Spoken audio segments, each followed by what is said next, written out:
Drums of War, Chapter 53, Part 2. Some hours later, in orbit over repose. Corporal Peter George rested on a bench up against a wall. His legs were still pretty shaky, and his back ached from how much physical activity he endured. He was stronger than he'd been, but he'd probably always find a cane to help along ways like this. Just another thing to adapt to. He was just beginning to ponder on his situation again, when a clear, feminine voice asked in commercial English, "Is a seat taken?" Peter grinned and gestured his assent to Lieutenant Emily Sullivan and waited for her to sit down. "What's the matter?" he asked as he waved his cane towards the throng of revelers sharing stories and libations for the fallen. "Not your speed?" "No more than yours," Emily said wryly. He waggled his cane at her and said, "Doctor orders. I'm still not allowed to drink." "Where's Gideon?" "Sack. This really isn't his speed, and all that ceremony and circumstance wore him out. He said he wanted to think over what he'd seen, to make sure that he could ask the right questions." "You really adopted him, huh?" "Aye. There are rumors. There are always rumors. My name's George." Emily looked at Peter for the span of a few heartbeats before she nodded. "May I ask why?" Because when I helped him on Azad, I took responsibility for him. He needed help. I could help, so I did. He needs a family. I can give him one, so I do. A small family, I know. I pray by all the saints and martyrs that God will make me enough." "Have you considered," Emily began as she laid her fingers across Pete's left hand, "that you might grow your little family?" For some reason, the room was suddenly warm as Pete answered. "The thought had crossed my mind. I'm getting bumped up to gunny for my instructor job next month, and Command wants to make me circuit all of the MOS schools that include sharpshooting. It's a pretty regular rotation, and so long as—" He fell silent before he could say too much. "So long as I'm available, you have plenty of time off duty to spend." Peter looked at the ceiling and asked, "If duty allows, would you like to give it a shot with me?" "I thought you'd never asked," she said as Peter entwined his fingers in hers. Aboard the Among the Star Tides we rage. The hangar bay had none of its shuttles. There were no hands busy with maintenance tasks, and nobody used it as a shortcut to make a good time to their tasks. That wasn't to say that it was empty. There on the deck lay the shattered remains of the most beloved vessel in all of the fleets. The Among the Star Tides we sing was cold and dead. Her hull was in pieces, and great chunks of a superstructure were missing. However, there had been found pieces in the void between the stars against all chances. Lord Admiral Brixton stood in the hangar bay before the resting corpse of a hero to his people and thought. Lord Admiral Brixton thought about visits to his grandparents and cousins, about how much his mother and grandmother loved her, about how she had changed the fate of the star sailors, and brought them their fiercest and most loyal friends amongst the stars. He thought about how she'd fostered a soft, warm place in the hearts of the Terrans, despite having been hardened by attacks from other races and wars amongst themselves. He thought about how, even before the ship fleets shed their names in peace and wore names of battle and war, the Terrans struck out the enemy who had dared hurt their friends. He thought about the George family, who by an adoption in his grandmother's day were his cousins by some degree or another, and how one act of kindness in the vastness of space led to the here and now. He thought of every triumph and joy that she had held between her bulkheads, every sorrow that she'd sheltered in her hull, and how his kith and kin had made a valiant last stand on her decks to allow the diplomats and the children to make their escape. All that joy and kindness and comfort and valor, and she was dead and cold, shattered beyond any hope of repair. "No more shall she sail," he nearly sang, as the old funeral chant welled up within him. The funeral for his two young Terran cousins had put him in the state of melancholy reflection, and even their raucous wake had done little to shake the down mood from his heart. He cast his mind to a separate bay in which funeral preparations were underway. The Spugsy Malone would receive his Nova from the Star Queen herself in a few days for his role in the recovery of the remains of the Among the Star Tides we sing, and her crew, and Lord Admiral Brixton owed the man and his crew a personal debt of honor. Scoundrels though they may have once been, but they had chosen honor over profit. "Her heart beats never again," he nearly sang once more, and he thought about his friend, Marvin, who had fallen in battle to give his fellow Digitan commandos time to commit their digital attack. About its children and eggs sheltered beneath the ground whose futures had been secured by the blood of the adults above. He thought about the clans of Aldra, who had lost a full third of their adult population due to both battle and extermination by the Exarch. He thought of the Starsaders, the Republicans, the Cypers, the Latreille, who had made up the brunt of the valor holding the Exarch dominion at bay. He thought about how the Republic had restrained herself from annihilating the Exarch people, and instead had broken their chains. The false god had been slain, and the Exarch people would have precious time to discover who and what they were without outsiders, either well-meaning or not, interfering. He found no comfort in his thoughts. "She shall carry no more, he sang, as he turned to leave. First, the star burial for the crew, then the Among the Startites We Sing would be laid to rest. Some hours later, and Lord Admiral Brixton stood before 60 steel caskets, all of them closed, some of them filled only with printed photograph of the fallen. When a reactor goes critical, even the tiniest pieces of remains are hardly ever recovered. The fact that so much had been in this case was a minor miracle, and he thanked his guiding stars that the Terrans could work such wonders by their stubborn diligence.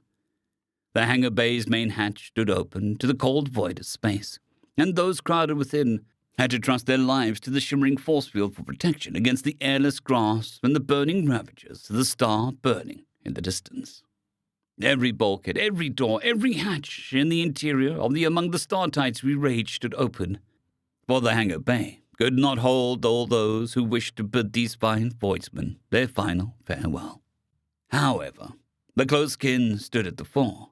Travy was there with her children, standing for her husband, and gathered about them were all the living Georges, who, despite being so small, provided a bulwark of strength in that way Terrans do.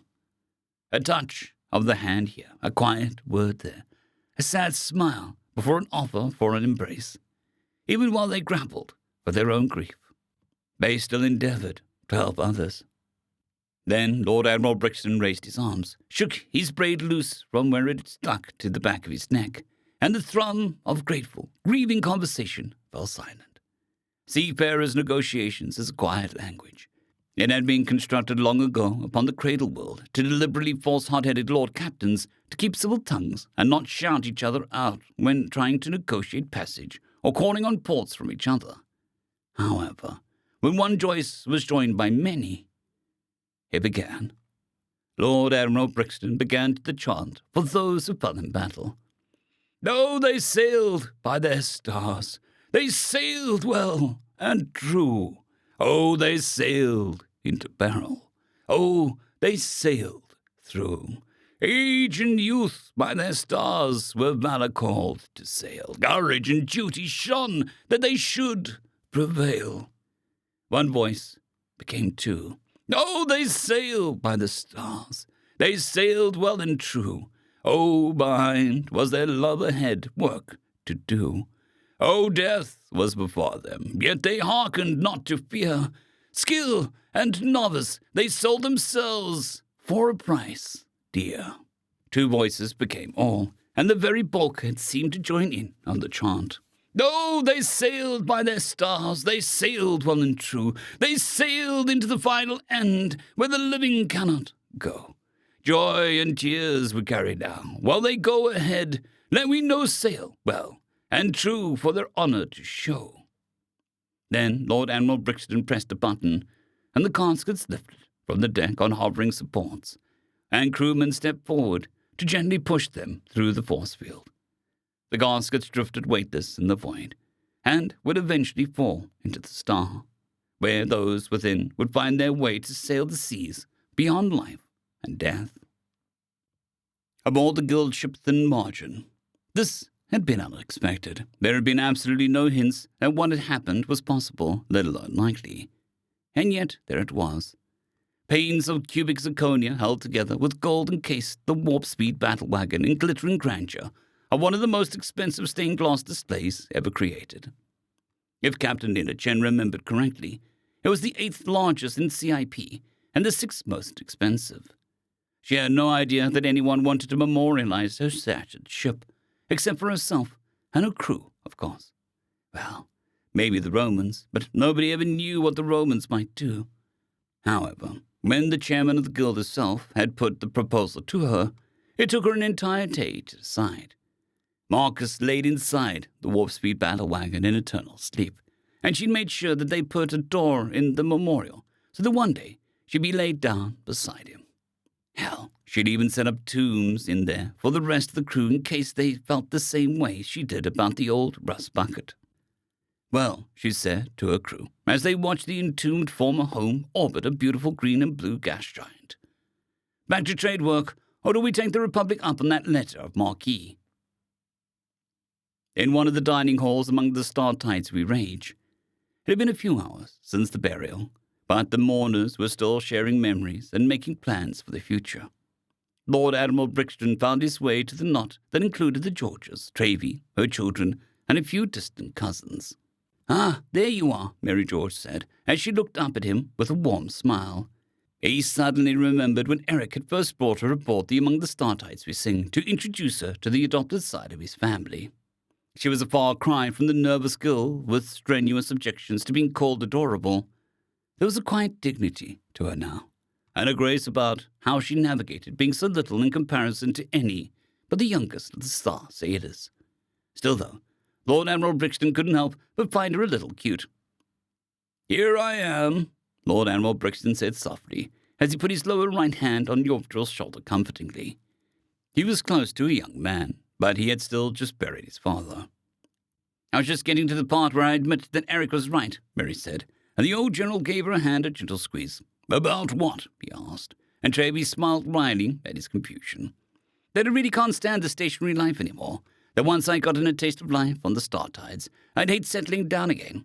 I thought that maintaining an address and sanctuary would be a good anchor for the family, a solid place to meet up, but it turns out that for the most part my boys can't stand the place." Smug, beaming smiles surrounded the dignified matron, and she glared at Eric accusingly.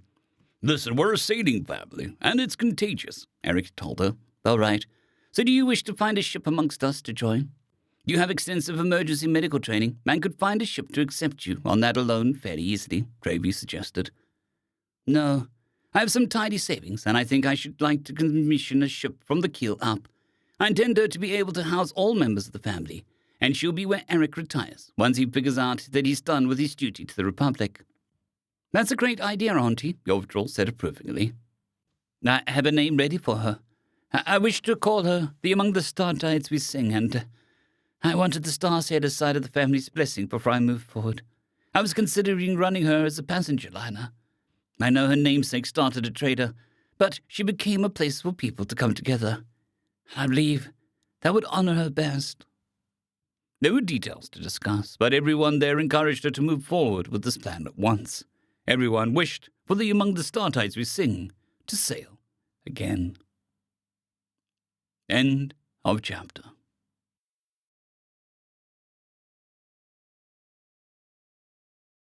I'd greatly like to thank our Tier 5 channel members, Casper Arnholt, John Creighton, Manatharia, 050, Dragzoon WRE, and Elijah Silvercross.